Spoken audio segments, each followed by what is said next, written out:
എൻ്റെ പേര് സെബാസ്റ്റ്യൻ എന്നാണ്. മാവേലിക്കരയാണ് സ്വദേശം. ഞങ്ങളുടെ വിവാഹം കഴിഞ്ഞിട്ട് 8 വർഷമായി. ആദ്യ 2-3 വർഷങ്ങളിൽ കുഞ്ഞൊക്കെ ആകാതെ ഇൻഫെർട്ടിലിറ്റിയുടെ ട്രീറ്റ്മെൻറ്റും ഒക്കെ ആയിട്ട് ബന്ധപ്പെട്ട് കുറേ ആശുപത്രികളിൽ കയറി. ഇദ്ദേഹത്തിന് ലാപ്രോസ്കോപ്പിയൊക്കെ ചെയ്ത് അങ്ങനെ കുറേ ട്രീറ്റ്മെൻറ്റുകളും പ്രശ്നങ്ങളും ഒക്കെ ആയിട്ട് ആദ്യ കുറേ കാലങ്ങൾ അങ്ങനെ എനിക്ക് വിശ്വാസം തീരെ ഇല്ലാത്ത ഒരു ആളായിരുന്നു. വിശ്വാസം ഇല്ലയെന്ന് പറഞ്ഞാൽ ഞാനൊരു കത്തോലിക്ക വിശ്വാസിയാണ്, മാമോദിസ സ്വീകരിച്ച കത്തോലിക്ക വിശ്വാസിയാണ്. പക്ഷേ എനിക്ക് ശാസ്ത്രത്തോടായിരുന്നു കൂടുതൽ ഇഷ്ടം. ഞാൻ അധികം പ്രാർത്ഥിക്കുന്നതിലൊന്നും വലിയ കാര്യമായിട്ട് നിൽക്കുന്ന ഒരാളെ അല്ലായിരുന്നു. എല്ലാം സയൻസിനാണ് പ്രാധാന്യം, അങ്ങനെ മാത്രം വലുതായിട്ട് പ്രാർത്ഥിക്കത്തേ ഇല്ലായിരുന്നു. അപ്പം അങ്ങനത്തെ സാഹചര്യത്തിൽ ഇദ്ദേഹം പള്ളികളിലൊക്കെ പോകണമെന്ന് പറഞ്ഞ് എന്നെ നിർബന്ധിക്കുമ്പോൾ ഞാൻ വരത്തില്ല. അപ്പം അങ്ങനെ എന്നോട് പറഞ്ഞ് കൃപാസനം എന്ന് പറയുന്നൊരു പള്ളിയുണ്ട്, നമുക്കവിടെ പോയി ഉടമ്പടി എടുക്കണമെന്ന് പറഞ്ഞ് ഇവിടെ വന്ന് 2019. അപ്പോൾ ഇവിടെ വന്ന് ഇവിടുത്തെ തിരക്കുകൾ ഒക്കെ കണ്ട് കുറച്ച് നേരം ഇദ്ദേഹത്തിൻ്റെ കൂടെ നിന്നിട്ട് ഞാൻ ഇവിടുന്ന് ഏകദേശം കലവൂർ ജംഗ്ഷൻ വരെ ഇദ്ദേഹത്തിനെ വഴക്ക് പറഞ്ഞ് നടത്തിക്കൊണ്ടുപോയി. എനിക്ക് തീരെ ഇഷ്ടപ്പെട്ടില്ല ഇങ്ങനെ തിരക്കുള്ള സ്ഥലങ്ങളിലൊന്നും പോകുന്നതും അങ്ങനെയൊക്കെയുള്ള കാര്യങ്ങളോട് എനിക്ക് ഭയങ്കര വിയോജിപ്പായിരുന്നു. അപ്പോൾ അങ്ങനെ കൊണ്ടുപോയി അതിനുശേഷം ഇദ്ദേഹം തനിച്ചിവിടെ വന്ന് ഉടമ്പടി എടുത്ത് ഞങ്ങൾക്ക് 2020 ജനുവരി 1 ന്യൂ ഇയറിനൊരു മകനെ ദൈവം ദാനമായിട്ട് തന്ന് അനുഗ്രഹിച്ചു. അതിനുശേഷം 1 വർഷം മകൻ 1 വയസ്സാകുമ്പോൾ തന്നെ രണ്ടാമത് മകളെ ആൾ പ്രഗ്നൻ്റായി. അങ്ങനെ അത് കഴിഞ്ഞ് ഞങ്ങൾ പ്രസവം നിർത്തണമെന്ന് എല്ലാവരും പറഞ്ഞ്, അപ്പോൾ ഞാൻ പറഞ്ഞ് നിർത്തുന്നില്ല, അങ്ങനെ ഒരു കുഞ്ഞും കൂടെ വേണമെന്നുള്ള ആഗ്രഹം ഉണ്ടായിരുന്നു. അപ്പം പെട്ടെന്ന് തന്നെ വീണ്ടും പ്രഗ്നൻ്റായി. അപ്പോൾ പ്രഗ്നൻ്റ് ആയി കഴിഞ്ഞപ്പോൾ ഇദ്ദേഹത്തിന് മാനസികമായിട്ട് കുറേ പ്രശ്നങ്ങളുണ്ടായി. അത് ആരോടും പറയണ്ട, നമുക്കത് കളയണം അങ്ങനെയൊക്കെ പറഞ്ഞ് എന്നോട് വന്ന് എന്നെ സമീപിച്ച് ഒത്തിരി പ്രാവശ്യം കരഞ്ഞുകൊണ്ട് പറഞ്ഞ്. അപ്പോൾ അങ്ങനെ പറയുമ്പോഴെല്ലാം എനിക്ക് മനസ്സിൽ ഒരു കുഞ്ഞ് ഉദരത്തിൽ ജനിച്ചതിന് ശേഷം അതിനെ നശിപ്പിക്കുക എന്ന് പറയുന്നതിനോട് എനിക്ക് ഭയങ്കര പേടിയും വിഷമമൊക്കെ ആയിരുന്നു. അപ്പോൾ ഞാനങ്ങനെ ഇവിടെ വന്ന് ഉടമ്പടി എടുത്ത് പ്രാർത്ഥിക്കാൻ തുടങ്ങി. മാതാവിനോട് എല്ലാ ദിവസവും വെളുപ്പിനെ എഴുന്നേറ്റ് ഞാൻ തന്നെ പോയി മുട്ട നിന്ന്. അപ്പം ഇദ്ദേഹത്തിനെ പ്രാർത്ഥിക്കാൻ വിളിക്കുമ്പോൾ വരത്തില്ല. അപ്പോൾ ഇത് കളയണമെന്നുള്ള ഒരു അവസ്ഥയിലായിരുന്നു പുള്ളിക്കാരത്തി. അപ്പം ഞാൻ സത്യത്തിൽ ഇദ്ദേഹത്തിനെ കൊണ്ടുപോയി നല്ല ഹോട്ടലിൽ കൂട്ടി ഭക്ഷണമൊക്കെ വാങ്ങി കൊടുത്തിട്ട് പറഞ്ഞ് നമുക്ക് എന്തായാലും കൊല്ലാൻ പോകില്ല, അതിന് മുമ്പ് നല്ല ഭക്ഷണം കൊടുത്തിട്ട് കൊല്ലാമെന്നൊക്കെ പറഞ്ഞ് അങ്ങനെയൊക്കെ പറഞ്ഞ്. പക്ഷേ എനിക്ക് ഇവിടെ വന്ന് ഉടമ്പടി എടുത്ത് അന്ന് തന്നെ ഞങ്ങളിവിടെ വന്ന് ഉടമ്പടി എടുത്ത് ആ ബൈക്കിൽ അവിടുന്ന് ഇതറിഞ്ഞിട്ട് ഹോസ്പിറ്റലിൽ പോയിട്ട് അവിടുന്ന് നേരെ ഇവിടെ വന്ന് ഉടമ്പടി എടുത്ത് പ്രാർത്ഥിച്ച് ഓരോ ഘട്ടത്തിലും ഇദ്ദേഹത്തിന് കളയണം, അതിനോട് യോജിപ്പില്ല, കുഞ്ഞിനെ നമുക്ക് വേണ്ട, എല്ലാവരും കുറ്റം പറയുന്നു, എല്ലാവരും വഴക്ക് പറയും. ഞാൻ പറഞ്ഞ് നമ്മുടെ കുഞ്ഞല്ലേ, നമുക്ക് വളർത്താം എന്നൊക്കെ പറഞ്ഞിട്ടും അതിനെ അംഗീകരിക്കാതെ വലിയ പ്രശ്നങ്ങളായി, ഒത്തിരി മാനസിക പ്രശ്നങ്ങളായി. അവസാനം സൈക്കാട്രിസ്റ്റിൻ്റെ അടുക്കലൊക്കെ പോകേണ്ടി വന്ന്. അതിനുശേഷം ഒരു കായംകുളത്തെ ഒരു സ്വകാര്യ ആശുപത്രിയിലായിരുന്നു കാണിച്ചുകൊണ്ടിരുന്നത്. അവിടെ വെച്ച് ബാക്ക് പെയിൻ ഉണ്ടായിട്ട് അവിടെ അഡ്മിറ്റ് ചെയ്ത് അങ്ങനെ കുറേ പ്രശ്നങ്ങളും പ്രതിസന്ധികളൊക്കെ ആയിട്ട് അവിടെ നിന്ന് വേറൊരു ഹോസ്പിറ്റലിലോട്ട് മാറ്റി. അവിടെ 7-ാം മാസം മുതൽ അവിടെ ട്രീറ്റ്മെൻറ്റായി. അങ്ങനെ ഓഗസ്റ്റ് മാസം 19 കുഞ്ഞ് ജനിച്ച്. ആദ്യത്തെ ദിവസം വളരെ സന്തോഷമായിരുന്നു, കുഞ്ഞിനെ നമ്മുടെ കയ്യിൽ കൊണ്ട് തന്ന്. രണ്ടാമത്തെ ദിവസമായപ്പോൾ കുഞ്ഞിന് ഭയങ്കര മഞ്ഞ കളറായിട്ട് ഞാൻ ഹോസ്പിറ്റലിൽ ഡോക്ടറോട് ചെന്ന് പറഞ്ഞിട്ട് ഡോക്ടർ വലിയ കാര്യമായിട്ടൊന്നും ഇല്ല, അതൊക്കെ മാറിക്കോളൂ എന്ന് പറഞ്ഞ്. അതിനുശേഷം പിറ്റേ ദിവസമായപ്പോഴത്തേക്ക് മഞ്ഞ കൂടി 25ആയിട്ട് അവർ NICU വെച്ച് ഫോട്ടോതെറാപ്പി കൊടുത്തുകൊണ്ട് വീണ്ടും 3 ദിവസം വെച്ചിരുന്ന് കുറയുന്നില്ല. അപ്പോൾ ഞാൻ അവിടെ കുറച്ച് പ്രശ്നങ്ങളൊക്കെ ഉണ്ടാക്കി. ഞങ്ങൾ കുഞ്ഞിനെ കൊണ്ട് പോകണമെന്നൊക്കെ പറഞ്ഞിട്ട് അവർ പറഞ്ഞില്ല, മാറിക്കോളും, 1 ദിവസം കൊണ്ട് കഴിയുമ്പോൾ മാറുമെന്നൊക്കെ പറഞ്ഞ് അങ്ങനെ വെച്ചുകൊണ്ടിരുന്നു. ഒരു ദിവസം രാത്രിയായപ്പോൾ എന്നെ വിളിച്ചിട്ട് പറയുന്നത് പെട്ടെന്ന് മെഡിക്കൽ കോളേജിൽ അങ്ങനെ കൊണ്ടുപോകണം, കുഞ്ഞിന് ഇദ്ദേഹം അന്ന് രാവിലെ തന്നെ പറഞ്ഞായിരുന്നു ശ്വാസം എടുക്കുന്നില്ല, കുഞ്ഞെന്തോ പ്രശ്നമുണ്ട്, അനങ്ങുന്നില്ല. പക്ഷെ അവർ പറഞ്ഞ ഒരു കുഴപ്പമില്ല കുഞ്ഞിന്. അങ്ങനെ വലിയ ഇതായി. രാത്രിയായപ്പോൾ എന്നെ വിളിച്ച് പറഞ്ഞ് ഞാൻ പെട്ടെന്ന് വന്ന് ആംബുലൻസ് കൊണ്ടുവന്ന് നേരെ തിരുവനന്തപുരം SITക്ക് കൊണ്ടുപോയി. അവിടെ ചെന്നപ്പോൾ ഡോക്ടർ പറഞ്ഞത് 1% മാത്രമേ സാധ്യതയുള്ളൂ, കുഞ്ഞിനെ കിട്ടാൻ ഒരു സാധ്യതയില്ല, വെൻറ്റിലേറ്ററിലോട്ട് കയറ്റണം, ബ്ലഡ് മുഴുവൻ മാറ്റണം. അപ്പോൾ ഇവിടുന്ന് കൊണ്ടുപോകാൻ നേരത്തെ ഇദ്ദേഹത്തിൻ്റെ മമ്മിയുടെ അനിയത്തി കാശിരൂപം കൊണ്ടുവന്ന് എന്നിട്ട് പറഞ്ഞ മോനെ അതും കൂടെ കുഞ്ഞിൻ്റെ കൂടെ വെച്ച്, കുഞ്ഞിനെ എവിടെ കൊണ്ടുപോകുന്നോ അതും കൂടെ കുഞ്ഞിൻ്റെ കൂടെ വെച്ച് പ്രാർത്ഥിച്ച് അകത്തോട്ട് വിടാവുള്ളതെന്ന് പറഞ്ഞ്. ഞാനങ്ങനെ കാശിരൂപം വെച്ച് കുഞ്ഞിനെ വെൻറ്റിലേറ്ററിലോട്ട് കയറ്റുവാണ്. ബ്ലഡ് മൊത്തം മാറ്റി വേറെ ബ്ലഡ് കയറ്റണം, ട്രാൻസ്ഫ്യൂഷൻ നടത്തണം, അങ്ങനെയൊക്കെയുള്ള കാര്യങ്ങളെല്ലാം പറയുന്നത്. അപ്പോൾ ഞാൻ നെഞ്ചത്തടിച്ച് കരഞ്ഞുകൊണ്ട് അവിടെ കൂടി കിടക്കും. അപ്പോൾ ഞാൻ പെട്ടെന്ന് മാതാവിൻ്റെ കാര്യം ഓർത്ത് ഞാൻ മാതാവിനോട് പറഞ്ഞു, മാതാവേ എൻ്റെ കുഞ്ഞിനെ തിരിച്ചു തരണേ, കാരണം നമ്മൾ ഒരുപാട് ആഗ്രഹിച്ച് ഒത്തിരി സ്വപ്നം കണ്ട് ഒരു മകനെ തന്നിട്ട് തിരിച്ചെടുക്കുകയാണോ എന്ന് ഞാൻ ഒത്തിരി കരഞ്ഞ്. ഞാനും എൻ്റെ മമ്മീയുടെ അനിയത്തി ചിറ്റായും ഉണ്ട്.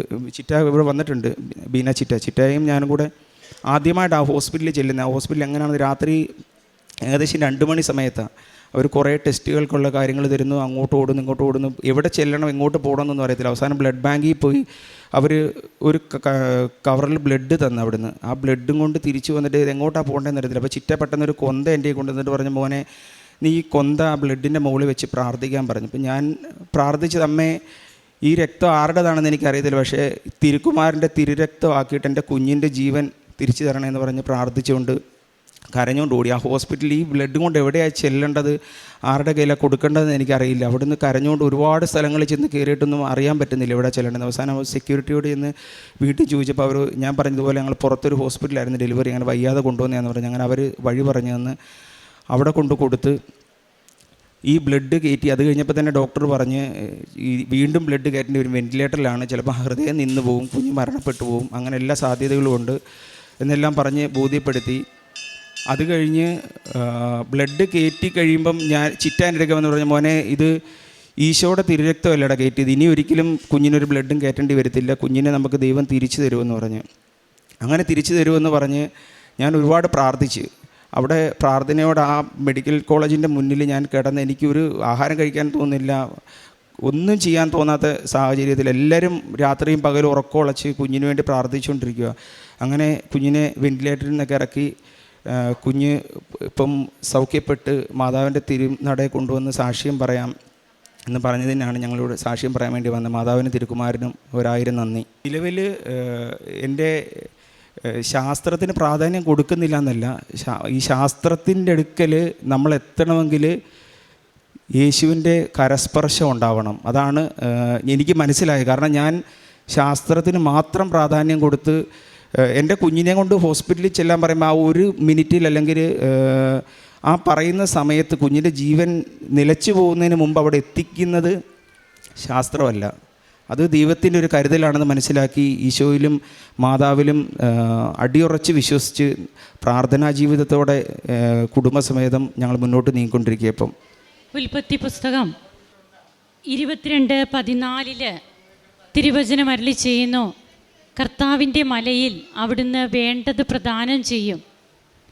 തൻ്റെ ഏകജാതനെ ദൈവത്തിന് ബലിയർപ്പിക്കാൻ പറയുന്ന ദൈവത്തിൻ്റെ തിരുമനസ്സിനോട് യോജിച്ച് അബ്രാഹാം നടത്തുന്ന ഇസഹാക്കിനെ ബലി കഴിക്കാനായിട്ട് വാള് കയ്യിലേന്തി വാളോങ്ങുന്ന സമയത്ത് ദൂതൻ അരുത് എന്ന് പറഞ്ഞ് അബ്രാഹത്തെ തടയുകയും അതിന് പകരമായി അബ്രാഹാം മുൾച്ചെടികൾക്കിടയിൽ കുടുങ്ങിക്കിടക്കുന്ന ഒരു മുട്ടാടിനെ ദൈവത്തിന് ബലിയർപ്പിക്കുന്ന തിരുവചന ഭാഗമാണ്.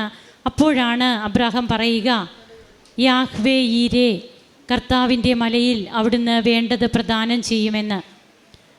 ഇവിടെ സെബാസ്റ്റ്യൻ എന്ന ഈ മകൻ തൻ്റെ അനുഭവ സാക്ഷ്യം പങ്കുവയ്ക്കുമ്പോൾ ആ മകൻ വളരെ വ്യക്തമായിട്ട് തന്നെ പറഞ്ഞു, ഞാൻ ഇതിലൊന്നും കൂടുതൽ അർത്ഥം കണ്ടിരുന്നയാളല്ല, എന്നാൽ എൻ്റെ ജീവിത സാഹചര്യം ഓരോന്നും ഇവിടെ വ്യക്തമായിട്ട് പറഞ്ഞു കഴിഞ്ഞു, നാം ഇനി അത് എടുത്തു പറയേണ്ട കാര്യമില്ല.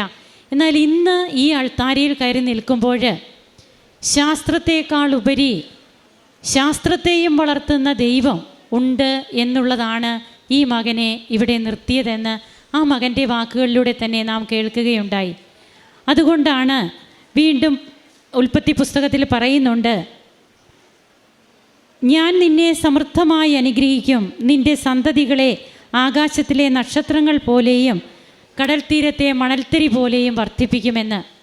അതായത് തനിക്ക് വിശ്വാസ ജീവിതത്തിൽ, കൂദാശ ജീവിതത്തിൽ അധികം തീഷ്ണതയില്ലാതിരുന്നപ്പോഴും ദൈവത്തിൻ്റെ അരൂപി ഈ മകൻ്റെ കൂടെ ഉണ്ടായിരുന്നു. അതുകൊണ്ടാണ് ബഹുമാനപ്പെട്ട VP ജോസഫച്ചൻ പറയാറുണ്ട്, നാം ഇവിടെ കാലെടുത്ത് വെക്കുമ്പോഴേ നാം ഫ്രോഡാണോ റിയലാണോ, അതായത് കർത്താവിൻ്റെ ഹിതം നിറവേറ്റുന്നവരാണോ അതോ നമ്മുടെ തന്നെ ഹിതം നിറവേറ്റുന്നവരാണോ, എങ്ങനെയുള്ള വ്യക്തിയാണെന്ന് ദൈവത്തിന് അറിയാമെന്ന്.